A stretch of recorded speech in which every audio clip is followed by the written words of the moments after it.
The Lord said to Moses and Aaron, "Say to the Israelites, of all the animals that live on land, these are the ones you may eat. You may eat any animal that has a divided hoof and that chews the cud. There are some that only chew the cud or only have a divided hoof, but you must not eat them. The camel, though it chews the cud, does not have a divided hoof. It is ceremonially unclean for you. The hyrax, though it chews the cud, does not have a divided hoof. It is unclean for you. The rabbit, though it chews the cud, does not have a divided hoof. It is unclean for you. And the pig, although it has a divided hoof, does not chew the cud. It is unclean for you. You must not eat their meat or touch their carcasses. They are unclean for you. Of all the creatures living in the water of the seas and the streams, you may eat any that have fins and scales. But all creatures in the seas or streams that do not have fins and scales, whether among all the swarming things or among all the other living creatures in the water, you are to regard as unclean. And since you are to regard them as unclean, you must not eat their meat. You must regard their carcasses as unclean. Anything living in the water that does not have fins and scales is to be regarded as unclean by you.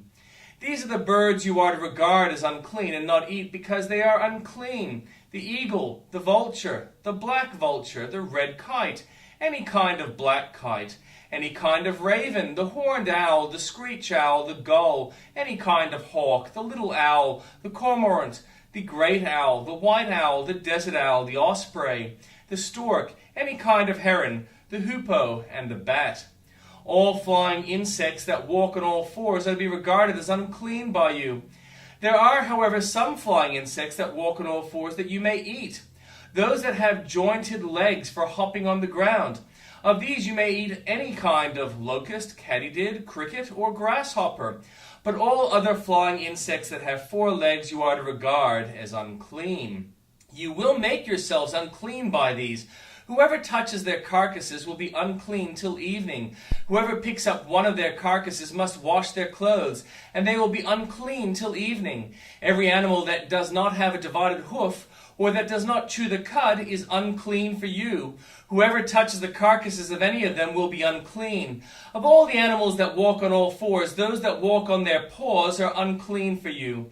Whoever touches their carcasses will be unclean till evening.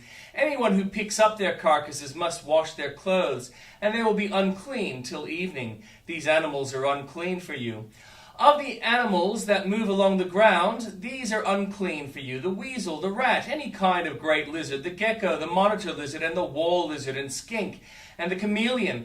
Of all those that move along the ground, these are unclean for you. Whoever touches them when they are dead will be unclean till evening. When one of them dies and falls on something, that article, whatever its use, will be unclean. Whether it is made of wood, cloth, hide, or sackcloth, put it in water, it will be unclean till evening, and then it will be clean. If one of them falls into a clay pot, everything in it will be unclean, and you must break the pot.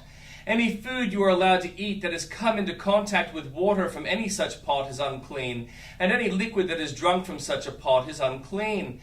Anything that one of their carcasses falls on becomes unclean. An oven or cooking pot must be broken up. They are unclean, and you are to regard them as unclean. A spring, however, or a cistern for collecting water remains clean, but anyone who touches one of these carcasses is unclean.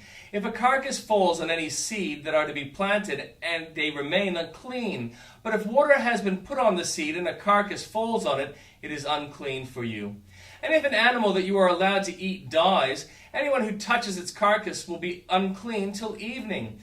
Anyone who eats some of its carcass must wash their clothes, and they will be unclean till evening. Anyone who picks up the carcass must wash their clothes, and they will be unclean till evening.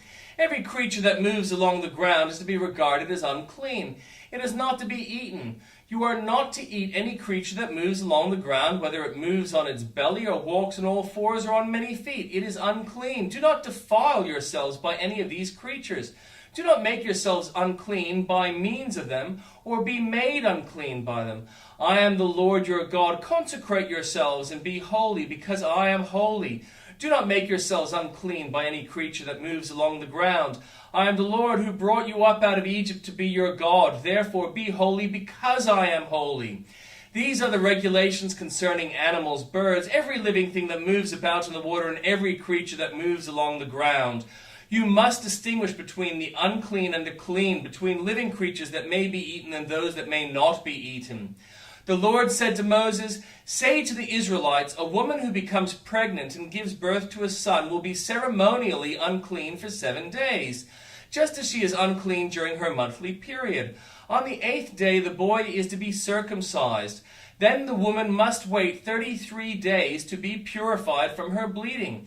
She must not touch anything sacred or go to the sanctuary until the days of her purification are over.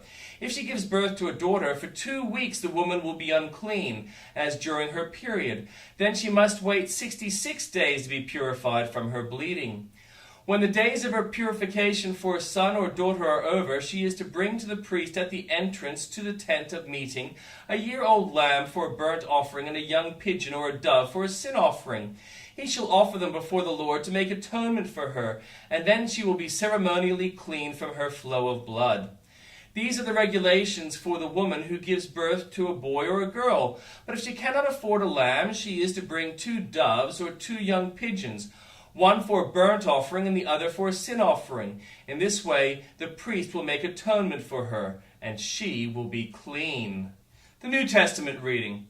When Jesus had finished saying all these things, he said to his disciples, "As you know, the Passover is 2 days away, and the Son of Man will be handed over to be crucified."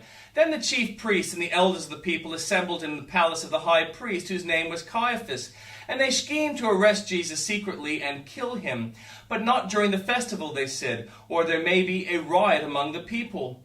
While Jesus was in Bethany, in the home of Simon the leper, a woman came to him with an alabaster jar of very expensive perfume, which she poured on his head as he was reclining at the table. When the disciples saw this, they were indignant. "Why this waste?" they asked. "This perfume could have been sold at a high price and the money given to the poor." Aware of this, Jesus said to them, "Why are you bothering this woman? She has done a beautiful thing to me. The poor you will always have with you, but you will not always have me. When she poured this perfume on my body, she did it to prepare me for burial. Truly I tell you, wherever this gospel is preached throughout the world, what she has done will also be told in memory of her." When one of the 12, the one called Judas Iscariot, went to the chief priests and asked him, "What are you willing to give me if I deliver him over to you?" So they counted out for him 30 pieces of silver. From then on, Judas watched for an opportunity to hand him over. On the first day of the festival of unleavened bread, the disciples came to Jesus and asked, "Where do you want us to make preparations for you to eat the Passover?" He replied, "Go into the city to a certain man and tell him, 'The teacher says my appointed time is near. I'm going to celebrate the Passover with my disciples at your house.'" So the disciples did as Jesus had directed them and prepared the Passover. When evening came, Jesus was reclining at the table with the 12. And while they were eating, he said, "Truly I tell you, one of you will betray me." They were very sad and began to say to him, one after the other, "Surely you don't mean me, Lord." Jesus replied, "The one who has dipped his hand into the bowl with me will betray me. The Son of Man will go just as it is written about him. But woe to that man who betrays the Son of Man. It would be better for him if he had not been born." Then Judas, the one who would betray him, said, "Surely you don't mean me, Rabbi." Jesus answered, "You have said so."